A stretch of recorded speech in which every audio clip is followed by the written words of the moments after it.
familiar to Izzy that she actually did think of them as her brothers and sisters, or, at the very least, as her extended family.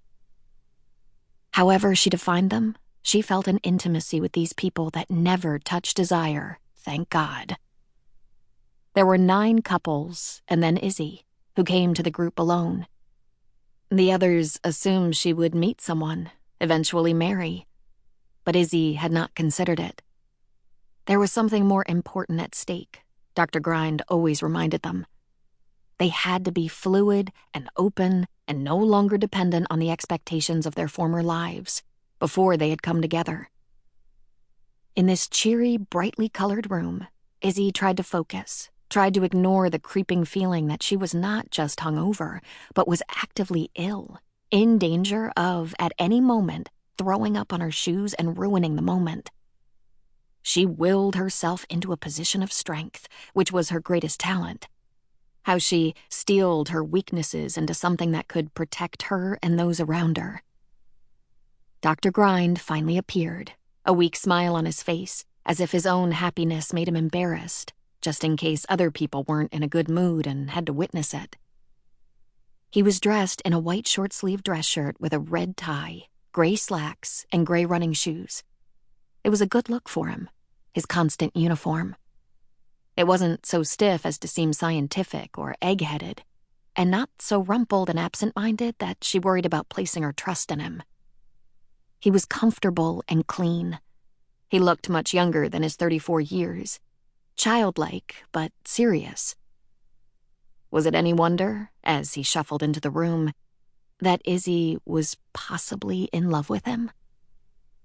I'm not going to spend a lot of time talking about family and our purposes here and all that stuff we talk about all the time, he said.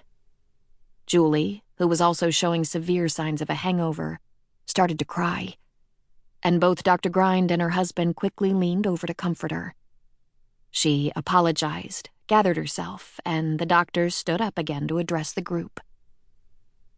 It's a lot to process, no matter how much time you've spent thinking about it. I'll let you guys move to the selected rooms, and you'll wait for the kids. Now, be prepared. As momentous as this is for you, these are 5-year-olds, and it will not be as momentous for them. Just remember that the important thing is not what happens today, but what happens after, for the rest of our lives, okay? You'll have about 30 minutes, maybe a little more, and then the kids have a nature walk today, and we'll have to round them up. Just remember, everybody, he said, holding up his hands as if to show that there was no big secret here, nothing he was withholding from them. Your kids are wonderful, and they love you, and you love them, and nothing that happens today changes that. He smiled again, now beaming with genuine affection, and then left the room.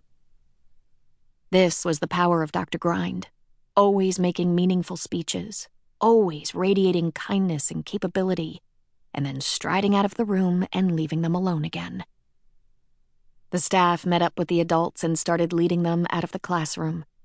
One of the staff members, Roberto, who taught the children Spanish and was in charge of physical education classes, touched Izzy on the shoulder and gestured toward another room in the complex. She took a deep breath, took his offered hand, and stood up, ready for whatever came next.